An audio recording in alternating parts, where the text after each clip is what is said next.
Today I'm going to show you a project I'll be working on, but first let me give you a tour of our temporary home, which is this narrowboat.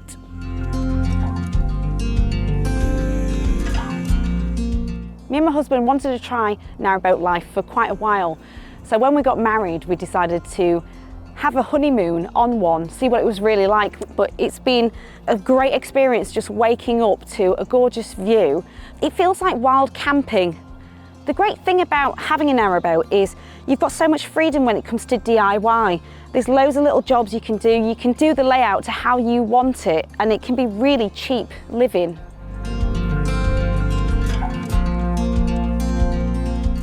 So since we got the boat, the first thing I noticed was the leaking sinks in the kitchen and the bathroom, and I just couldn't have that. So I wanted to sort that out.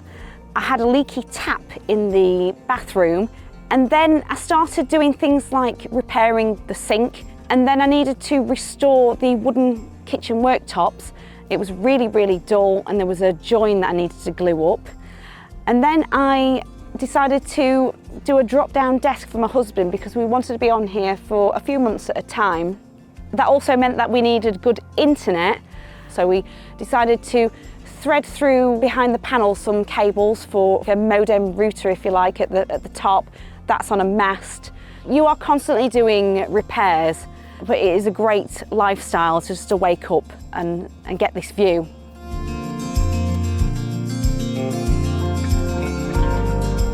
So this morning I've got a repair to do on the dinette table. The trim's missing and that needs to turn into a bed, so that's important to fix.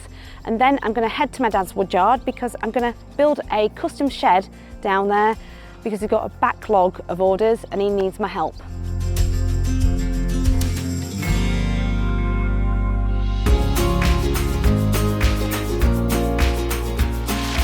I'm here at my dad's woodyard because I'm helping him build a custom shed for one of his customers. So let's get cracking.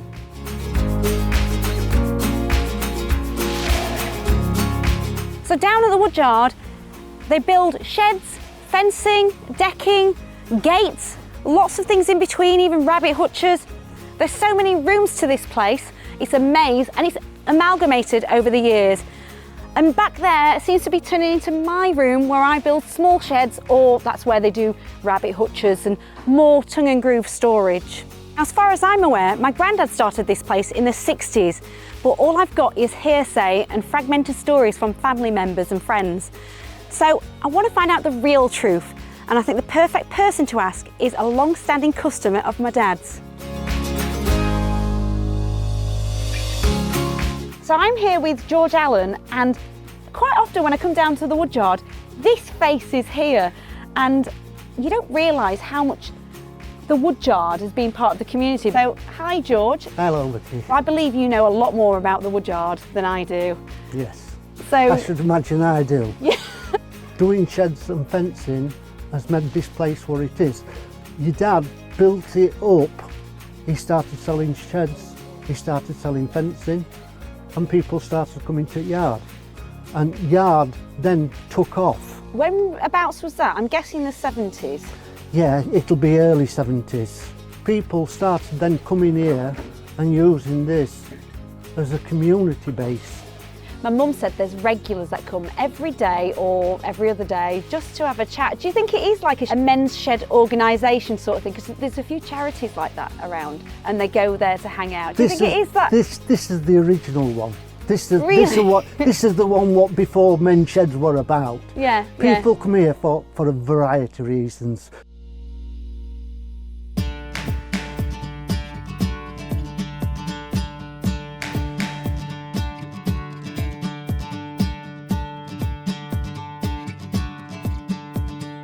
So I'm here with Paul, the customer of my shed. Paul, please tell me it's looking all right. Yeah, it's looking absolutely fab actually. Really like the finish on it, and I love how you've got the beading around the top and what have you. So absolutely perfect, yeah, great. Great. Does it meet your specifications? Yeah, it does, because I've only got a small spot down the side of the garage and what have you. Can't get anything big in there, and it's really just for all the gardening tools and what have you, because I can't get the car and the gardening tools in the sheds as well. So yeah, it'll be absolutely perfect. Brilliant.